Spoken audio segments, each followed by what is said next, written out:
Querido Padre Dios, que nos das la gracia, Señor, y el amor y la misericordia en este día, de poder acercarnos, Señor, a tu trono santo, Señor, y poder hallar gracia y misericordia para el oportuno socorro.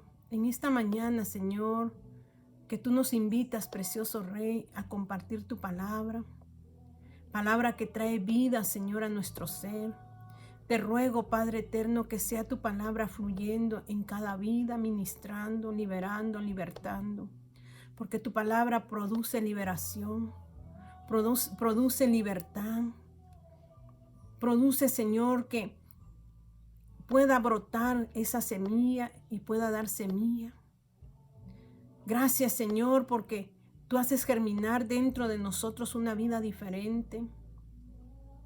Una vida, Señor, que venga a ser la vida tuya misma. Gracias, Señor, gracias. En esta mañana toma autoridad sobre mi vida y autoridad sobre todo, precioso Rey. Mira estos medios y santifícalos, Padre, para que tu palabra fluya como tú quieres que fluya y pueda transportar la semilla a donde tú quieres llevarla, Señor, porque eres tú el que transporta la semilla y la siembra en el corazón. Eres tú el que la esparce, Señor. Esparce hoy tu semilla y ministra, Señor, cada corazón, cada vida, cada mente, cada pensamiento. Todo te lo pido, mi Dios, en el dulce nombre de Jesús, tu Hijo amado. Amén y amén. Dios me los bendiga. Estamos nuevamente a través de estos medios transmitiendo el mensaje de Dios, esa semilla que debe de caer en corazones los cuales Dios ha preparado la tierra. Porque dice San Juan, mi Padre es el labrador. El Padre ha preparado estos corazones para que puedan aceptar la semilla de su palabra, de su verdad. Y sé que mi Dios quiere llegar a corazones a través de estos medios en los cuales nosotros no podemos llegar, pero Él sí puede llegar. En esta hora, pídale al Espíritu Santo que tome lugar en su vida, que tome lugar en su corazón y le muestre lo que Él quiere mostrarle y le dé lo que Él quiere darle. Nosotros solo somos transportadores, pero Él es el que hace la labor en el corazón que Él ya tiene preparado. Así que esta mañana vamos a hablar, a seguir hablando, estudiando los salmos. He llegado al Salmo 3. En 1 nos muestra al hombre perfecto en sus primeros versículos y la caída del hombre también. ¿Dónde está el hombre perfecto? Pero también nos muestra el hombre rebelde. En el Salmo 2 nos muestra la rebelión del hombre, y algo que me impactó es que esta tierra o este mundo, el hombre en sí, nunca busca a Dios, sino que Dios es el que lo busca, pero va en decadencia. Y cuando estudiaba el Salmo 2 del hombre rebelde, donde aparece el reino del ungido, que es el fin al cual el Señor nos lleva, que su ungido establezca su reino para siempre. Leyendo este Salmo 2 me impactó porque en sí, anteriormente, el hombre en nuestros antepasados tenían muchos dioses, y esto estaba diciendo de que ellos creían en un Dios en su naturaleza, ellos anhelaban un Dios, y esto nos llevaba más a la revelación de Dios, porque mientras nosotros creemos que Él existe, entonces habrá revelación en la vida del hombre. Pero esto decayó, y en el Nuevo Testamento vemos que entran las filosofías en los cuales entra el ateísmo, y este ateísmo está llevando al hombre a la rebelión completa, donde verdaderamente el Salmo 2 dice que ellos se van a rebelar contra Dios y contra su ungido.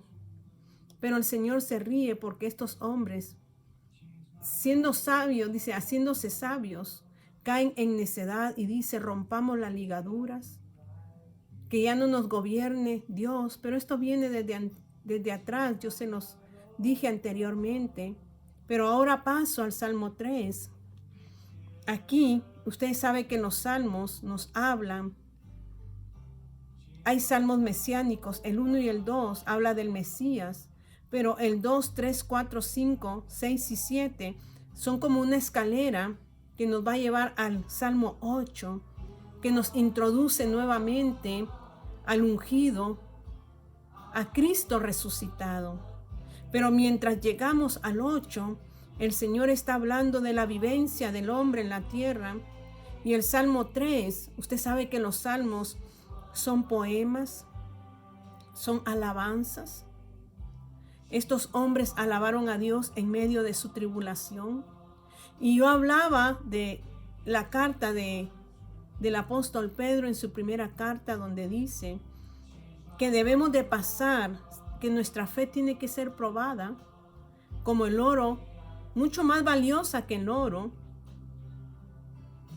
porque el oro va a perecer, pero nuestra fe debe de continuar. Entonces, cuando habla el apóstol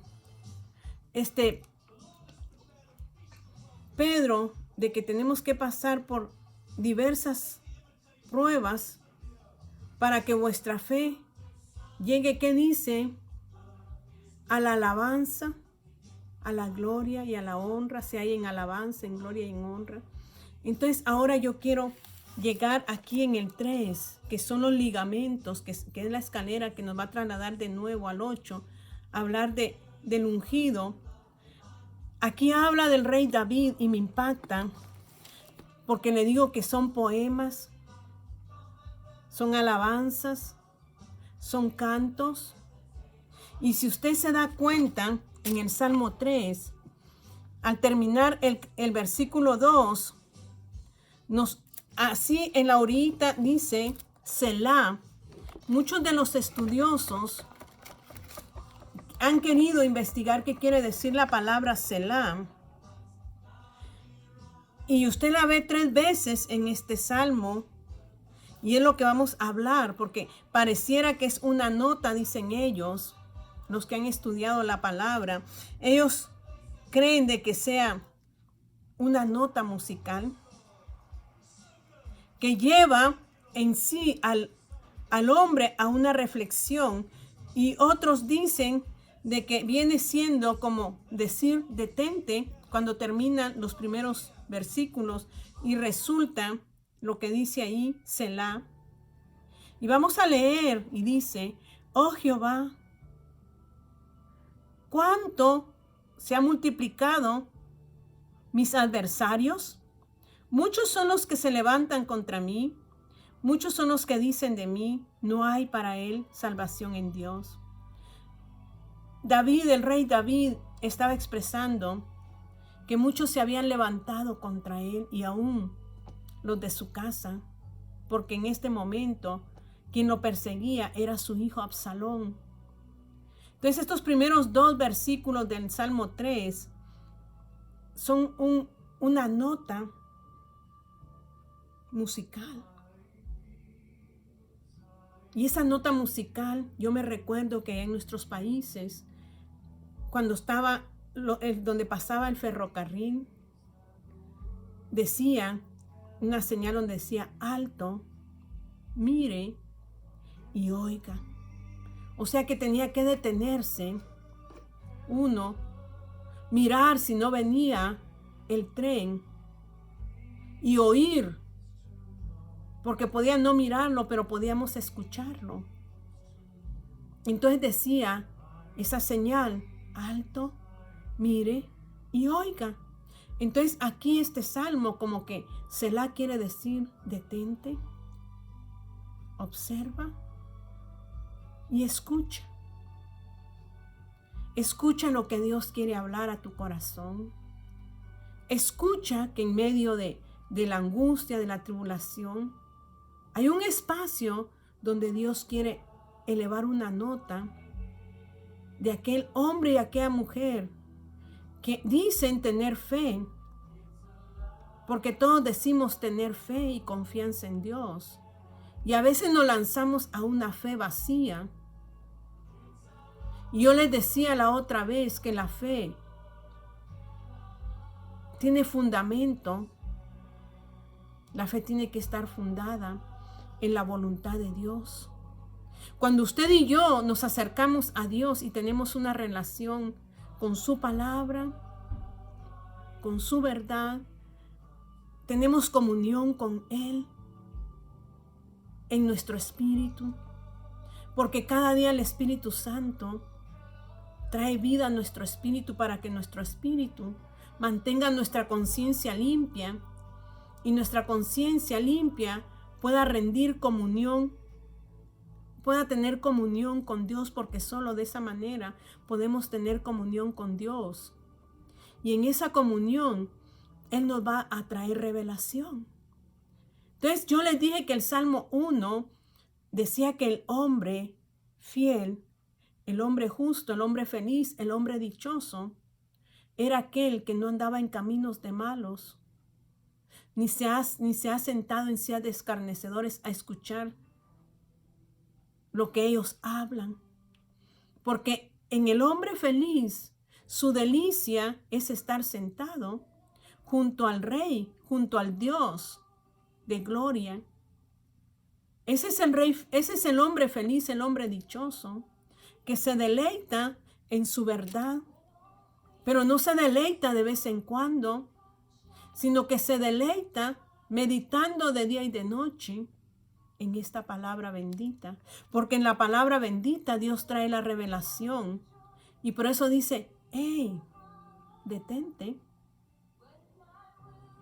mira, porque yo te voy a mostrar algo, pero escucha, porque aquí hay verdad. Y es como la fe viene cuando usted tiene la revelación y escucha la palabra de Dios. La palabra de Dios no se escucha en el tumulto, en el ruido, se escucha en lo apacible, porque ahí es donde Él está.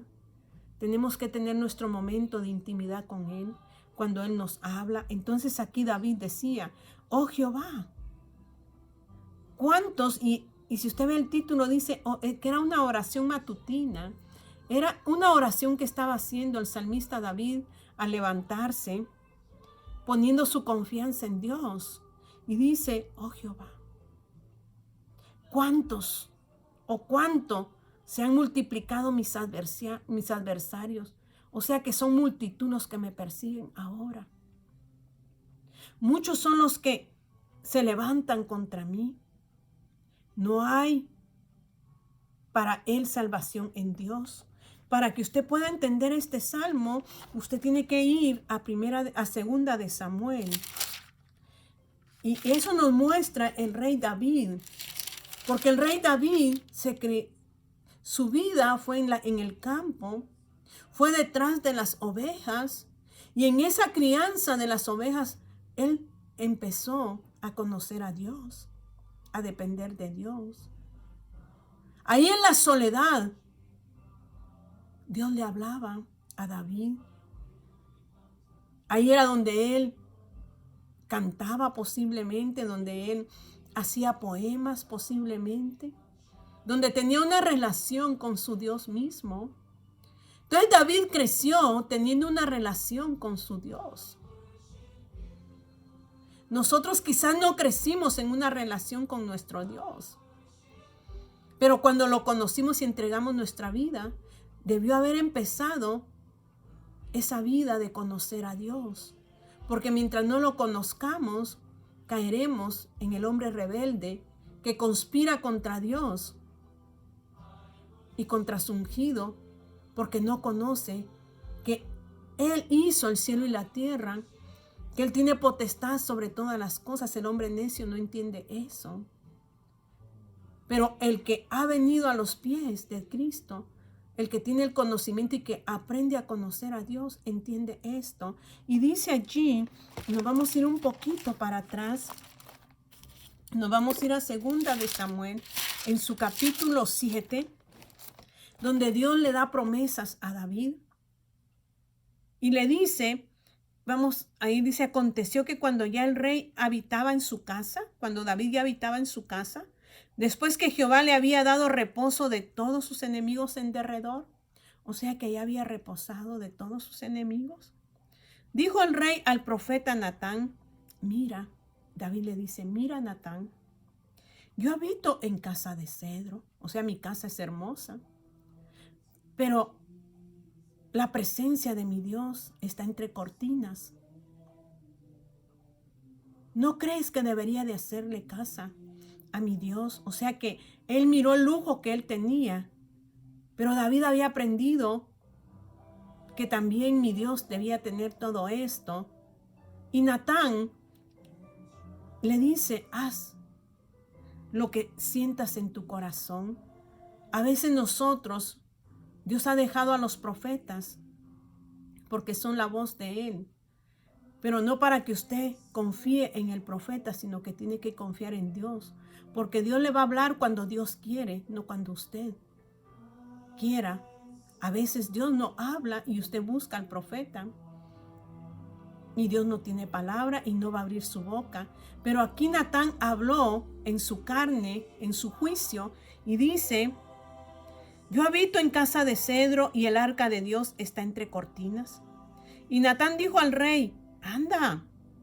O sea, el profeta le dice, anda y haz todo lo que está en tu corazón, porque Jehová está contigo.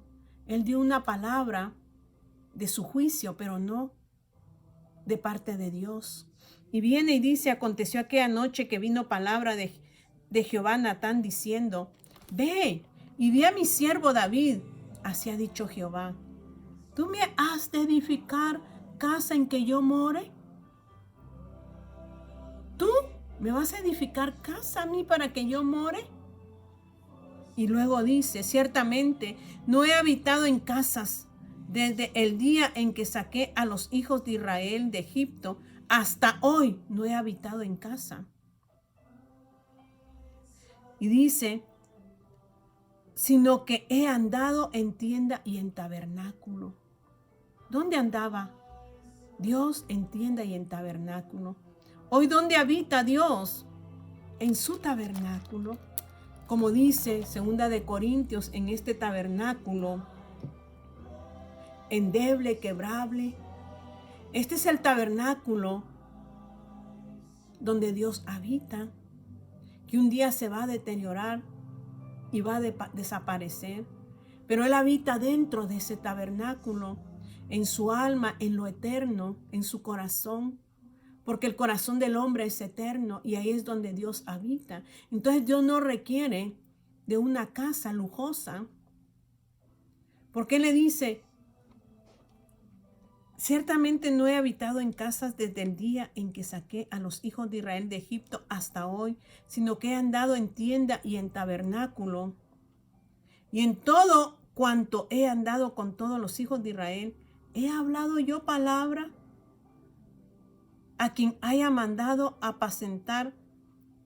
Dice, he hablado yo palabra alguna de las tribus de Israel a quien haya mandado apacentar a mi pueblo de Israel, diciendo, ¿por qué no me habéis edificado casa de cedro? O sea que estaba diciendo Dios, ¿he hablado yo pidiendo casa de cedro a alguna de las tribus de mi pueblo? ¿Han escuchado ustedes que yo estoy pidiendo una casa lujosa? Dice, ahora pues dirás a mi siervo David, así ha dicho Jehová de los ejércitos, yo te tomé del redil de detrás de las ovejas para que fueses príncipe sobre mi pueblo, sobre Israel. Recuérdale de dónde yo lo tomé, de dónde yo lo saqué. Lo saqué del rebaño, lo saqué de detrás de las ovejas. ¿Por qué? ¿Por qué le decía eso? Porque Dios lo iba a levantar y lo iba a hacer rey y lo iba a poner en un lugar privilegiado, pero que se acordara de dónde Dios lo estaba sacando. Muchas veces Dios nos saca de lugares que después ni nos acordamos, porque se nos sube tanto lo que tenemos. Pero Dios le dice a David, recuérdale que lo saqué de detrás de las ovejas. Y luego dice, y he estado contigo en todo cuanto has andado, y delante de ti he destruido a todos tus enemigos. ¿Quién destruye a nuestros enemigos? Dice, delante de ti he destruido a tus enemigos y te he dado nombre grande como el nombre de los grandes que hay en la tierra. Además, yo fijaré lugar a mi pueblo Israel y lo plantaré para que habite en su lugar y nunca más sea removido, ni los inicuos les aflijan más como al principio. Desde el día en que puse jueces sobre mi pueblo Israel, y a ti te daré descanso de todos tus enemigos. Mire lo que Dios le está diciendo, le está dando promesas. A ti te daré descanso de todos tus enemigos. Asimismo, Jehová te hace saber que Él te hará casa. Ahora, ¿quién era el que iba a hacer casa?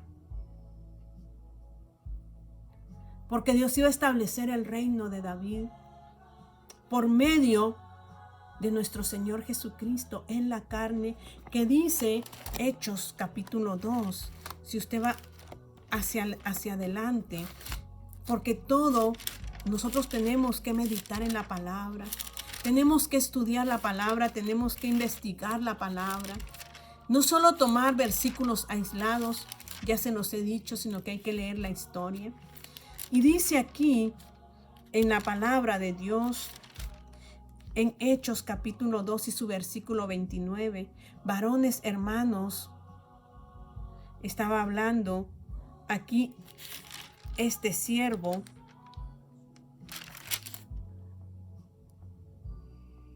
Se os puede decir libremente del patriarca David, que murió y fue sepultado, y su sepulcro está con nosotros hasta el día de hoy. O sea que el sepulcro de David todavía está, dice. Pero siendo profeta, o sea que David fue profeta, y sabiendo que con juramento Dios le había jurado que de su descendencia, en cuanto a la carne, levantaría al Cristo para que se sentase en su trono. Que es lo que nos lleva cuando Cristo se siente en su trono para siempre. Pero aquí le está diciendo Dios a David: alguien va a continuar con tú, pero yo te voy a edificar casa a ti, no tú a mí. Y Jehová le sigue diciendo las promesas a David en este capítulo 6 de segunda de Samuel. Le está dando promesas, pero en su tiempo David viene y comete un grave error, y usted lo sabe. Cuando miró a Betsabé, porque no fue a la guerra, la deseó. No solo la miró, sino que la deseó, y después de que la deseó, la tomó, y cuando la tomó, concibió. Esta mujer concibió un embarazo, pero este embarazo no tuvo un final feliz, porque el bebé que llevaba Betsabé murió. Pero en ese momento que David se aparta por un momento de Dios, en el 12, en 2 Samuel capítulo 12, viene el profeta Natán nuevamente y le hace pensar que es otra persona, pero era mismo David, y dice en el 12:7, dice: entonces dijo Natán a David: tú eres aquel hombre, así ha dicho Jehová, Dios de Israel, yo te ungí. Recuerda, yo te ungí. Fíjese que dice 1 Samuel capítulo 2 en el cántico de Ana, dice: yo levanto del polvo al pobre y del muladar al menesteroso, y lo hago sentar junto a príncipes y les doy un sitio de honor. Cuando él dice levanto del muladar, si usted investiga, muladar quiere decir estiércol, muladar quiere decir basurero, y de ahí es donde muchas veces el Señor nos ha levantado, del estiércol, del muladar, del basurero, pero nos ha sentado junto a príncipes y nos da un sitio de honor. Eso había hecho Dios con David. Lo había sacado de detrás de las ovejas, porque vio su corazón y le dio todo. Y dice aquí: así ha dicho Jehová, Dios de Israel, yo te ungí por rey sobre Israel y te libré de la mano de Saúl, y te di la casa de tu señor y las mujeres de tu señor en tu seno.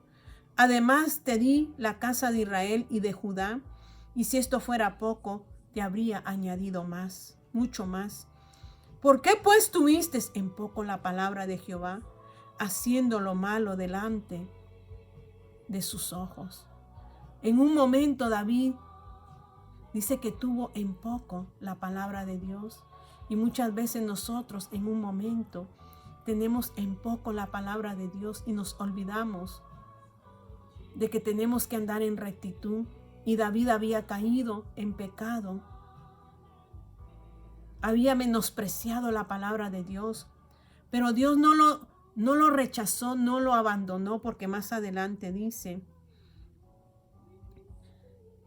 y Urías Eteo, Eteo heriste a espada y tomaste por mujer a su mujer, y a él lo mataste con la espada de los hijos de Amón, por lo cual ahora no se apartará jamás de tu casa la espada, por cuanto me menospreciaste y tomaste la mujer de Urías Eteo para que fuese su mujer. Dios le dice: ahora no se apartará, que dice, la espada de tu casa, porque tuviste en poco mi palabra e hiciste lo incorrecto. Pero dice en el 13, ahí mismo 12:13 de segunda de Samuel, dice: entonces dijo David a Natán: pequé contra Jehová. Y Natán dijo a David: también Jehová ha remitido tu pecado, no morirás. Dios perdonó a David por su pecado, pero David se arrepintió, hubo un arrepentimiento en él, y Dios remitió sus pecados, los envió, como dice la palabra, a lo profundo de la mar, de lo cual ya no recordaría.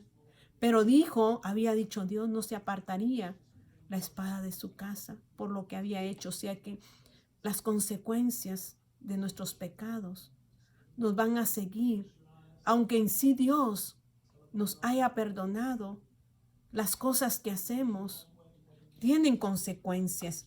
Entonces viene y nos vamos más adelante, que es lo que es el Salmo que estamos hablando, el Salmo 3, cuando en el 15 su propio hijo se subleva, se levanta contra su propio padre, y David tiene que huir de su hijo. Pero mira el corazón de David, y eso me impacta, porque Dios le dice: David, conforme a mi corazón. Cuando alguien se levanta contra nosotros, muchas veces de nosotros salen maldiciones, salen palabras incorrectas, y quisiéramos nosotros decirle muchas cosas a aquel que se ha levantado contra nosotros. Y David tiene que huir de su hijo, dejando el trono. Y ustedes ven que se cumple aquí, porque dice: la espada no saldrá de tu casa. Aún dice que sus concubinas, sus mujeres, serán, ¿qué? Tomadas por otros a la vista de todos. Esa iba a ser lo que había recaído en la vida de David. Y si usted lee más adelante en el 15, cuando David huye de su hijo, en el camino se encuentra con un descendiente de Saúl, uno de la tribu de Benjamín, que según para él, David les había robado el trono a los benjamitas. Pero, y dice aquí en el 15:8, porque tu siervo hizo voto cuando estaba en Jesús, en Siria. Está hablando un hombre, el cual quería servir a Dios. Dice, cuando estaba en Jehur, en Siria, diciendo: si Jehová me hiciere volver a Jerusalén, yo serviré a Jehová. Y el rey le dijo: ve en paz. Y él levantó y fue a Hebrón. Más adelante en el 16 dice, 16:5, y vino el rey David hasta Baurín, y he aquí salía uno de la familia de la casa de Saúl, el cual se llamaba Simeí, hijo de Gera, y salía maldiciendo y arrojando piedras contra David y contra todos los siervos del rey David, y todo el pueblo y todos los hombres valientes estaban a su derecha y a su izquierda.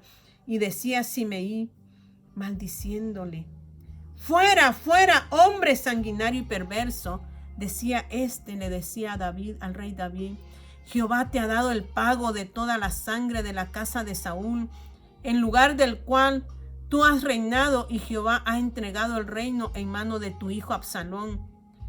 Y hete aquí sorprendido en tu maldad, porque eres hombre sanguinario. Entonces Abisai, hijo de Sarbia, dijo al rey: ¿por qué maldice este perro muerto a mi señor el rey? Te ruego que me dejes pasar y le quitaré la cabeza.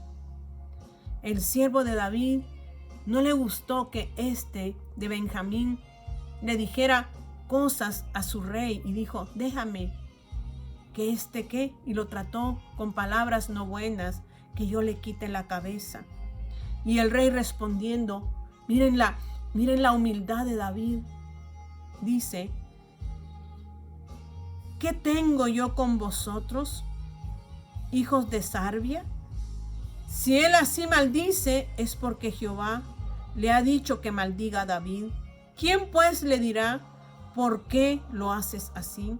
Y dijo David a Abisai y todos sus siervos: he aquí mi hijo, que ha salido de mis entrañas, acecha mi vida. ¿Cuánto más ahora un hijo de Benjamín? Dejadle que maldiga, pues Jehová se lo ha dicho. David no tomó tampoco despropósito de esto, en decir: sí, ve y córtale la cabeza, sino que David había entendido quién era su Dios y había conocido a su Dios.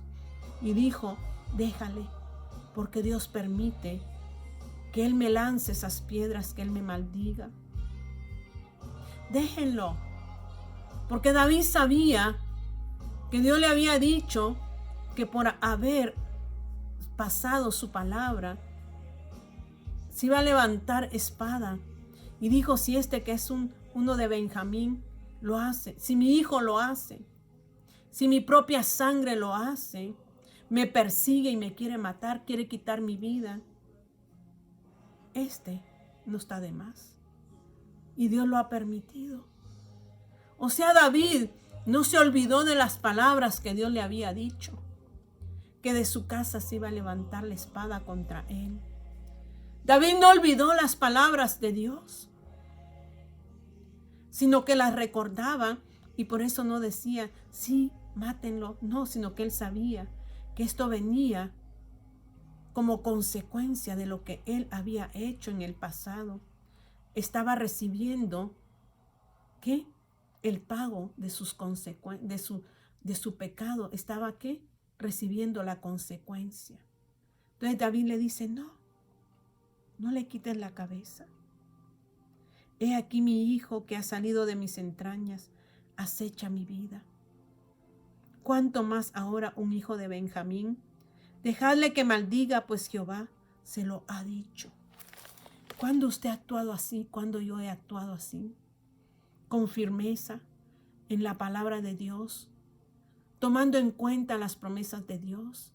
Entonces, cuando yo le digo que el Salmo 3 habla de notas musicales, que haga pausas, que se detenga, porque David inicia recordando y diciendo: oh Jehová, cuánto se han multiplicado mis adversarios, muchos son los que se levantan contra mí, muchos son los que dicen de mí: no hay para él salvación en Dios. O sea que él ve lo que aconteció a causa de su pecado, pero recuerda la palabra de Dios, recuerda las promesas de Dios. Y dice: mas tú, Jehová, eres escudo alrededor de mi gloria, y el que levanta mi cabeza. Con mi voz clamé a Jehová, y él me respondió desde su monte santo. Otra pausa, detente, que dice: mira y escucha. Que David, después de ser acechado y no permitió hacer mal a su enemigo, porque él recordaba que Dios había dicho que había puesto a todos sus enemigos. Dios había ganado la victoria sobre sus enemigos y estaba trayendo reposo sobre su vida. Entonces él dice: mas tú, Jehová, eres escudo. el escudo de la fe que habla Efesios. La fe en quién, en su verdad y en su palabra. Tú eres el escudo, Señor, alrededor mío. Tú eres mi gloria y tú eres el que levanta mi cabeza. Porque con mi voz clamé a Jehová y él me respondió desde su monte santo. David sabía que había clamado a Dios y Dios le había respondido. ¿Qué quiere decir esto? Continuemos el tercer párrafo, la tercera nota. La primera nota de sus perseguidores, la segunda nota, hablando de que él no se olvidaba de que Dios estaba con él. Y la tercera nota dice, yo me acosté y dormí y desperté porque Jehová me sustentaba. No temeré a 10 millares de gente que pusieren sitio contra mí. Levántate, Jehová, sálvame, Dios mío, porque tú heriste a todos mis enemigos en la mejilla, los dientes de los perversos quebrantaste. David estaba diciendo aquí, otro, detente, medita en la palabra de Dios. Para meditar en la palabra de Dios de día y de noche, tú tienes que detenerte, mirar y escuchar lo que la palabra te quiere hablar.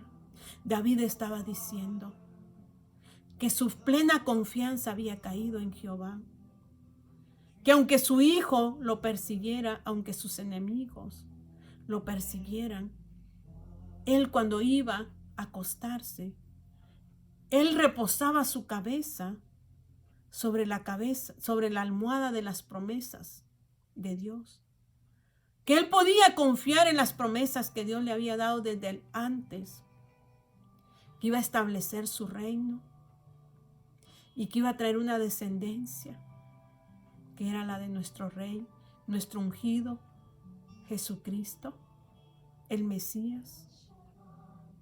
David recordaba siempre las promesas y su cabeza era su almohada, su almohada eran esas promesas, donde él podía llegar a la cama y dormir tranquilo. Muchas veces las aflicciones y los problemas no nos dejan dormir.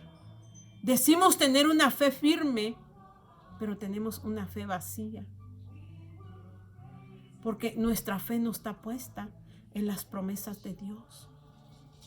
Sus promesas están aquí en la palabra, pero leemos, pero no meditamos.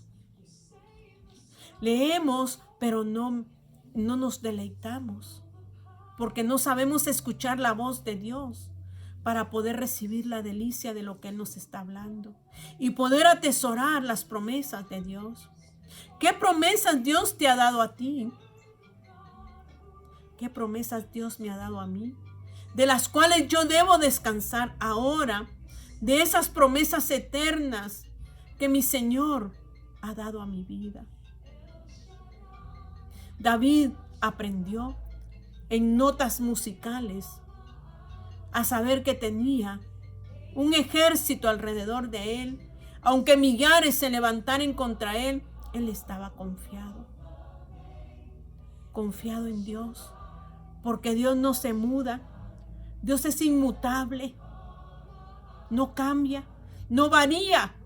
Si Él le ha dado a usted promesas y me ha dado a mí promesas, debiéramos de descansar en ellas y recostar nuestra cabeza cuando dormimos y no pasar las noches en vela pensando qué ha de pasar, qué va a suceder mañana. Es porque no tenemos fe, porque nuestra fe no está firme en sus promesas. Son vanas, es una fe vacía. Hoy le digo, mi hermano, mi hermana, medite la palabra de Dios y lea toda esta parte para que usted descanse en el Señor y no en lo que usted puede hacer. David sabía que había fallado, pero que su consolador y su Señor seguía siendo Dios y que Dios lo iba a librar de todo acecho. Y dice, porque tú heriste a todos mis enemigos dice, yo me acosté y dormí. No pasó la noche en vela pensando que sus enemigos lo iban a llegar y lo iban a herir. No, él dice que ¿qué? Se acostó y durmió tranquilo. Y se despertó confiando en que Dios lo sustentaba, que su sustento era Dios. No temeré, dice, no temeré a 10 millares de gente que pusieren sitio contra mí, que me sitiaren. No he de temer, porque mi Dios me ha dado promesa de que Él me va a guardar y que Él va a vencer a mis enemigos. Luego dice, levántate Jehová, sálvame Dios mío, porque tú heriste a todos mis enemigos en la mejilla. Los dientes de los perversos quebrantaste. O sea que hablaban, pero no podían morderlo. Podían venir como fieras, pero no podían morderlo de ninguna manera porque Dios había puesto sitio alrededor de David. Entonces David confiaba en esta palabra y dice la salvación, el don. La salvación es un don, la salvación es un regalo que Dios nos la da y que nosotros debemos de apreciar. Dice, sobre tu pueblo sea tu bendición. 3 notas musicales que nos traen reflexión, a detenernos, a mirar que Dios nos está hablando, para poder, ¿qué dice? Alto, mire y oiga. Deténgase, mire la palabra, escudriñela, medítela y escúchela, para que Dios sea su paz, su reposo y su descanso. Cierre sus ojos, querido Padre Dios, te doy gracias, porque cada vez que leo tu palabra, abre mi entendimiento, Señor, a vivir una vida en fe y en confianza, firme en ti, Señor, porque por medio de tu palabra es como tú nos hablas, y como nosotros no la escudriñamos, no la meditamos de día y de noche, no podemos escuchar tu voz, porque vivimos afanados y ni dormimos, Señor, por los problemas que se nos vienen, porque no hemos puesto atención a tus promesas, Padre. Hoy abre nuestro corazón y nuestra mente y podamos ver cuáles son, Señor, esas promesas y descansar en ellas. Gracias te doy, Señor, porque tú nos haces levantar, Señor, confiados, porque tú nos sustentas durante la noche, Señor, como decía el salmista. Yo me acosté y dormí y me desperté y me levanté porque Jehová me sustentaba. Había paz en el corazón de David en medio del tumulto, en medio de la persecución, en medio de la guerra. Había paz en su corazón. Y esa paz, mi Dios, solo es producida por tu Santo Espíritu, porque la paz que tú das es parte del fruto que nosotros no podemos cosechar, que nosotros no podemos dar, sino que eso lo da el Espíritu en nosotros. Que habite tu Santo Espíritu hoy y siempre, Señor, en nuestras vidas. En el nombre de Jesús, amén y amén. Que mi Señor me los bendiga, me los guarde. Amén.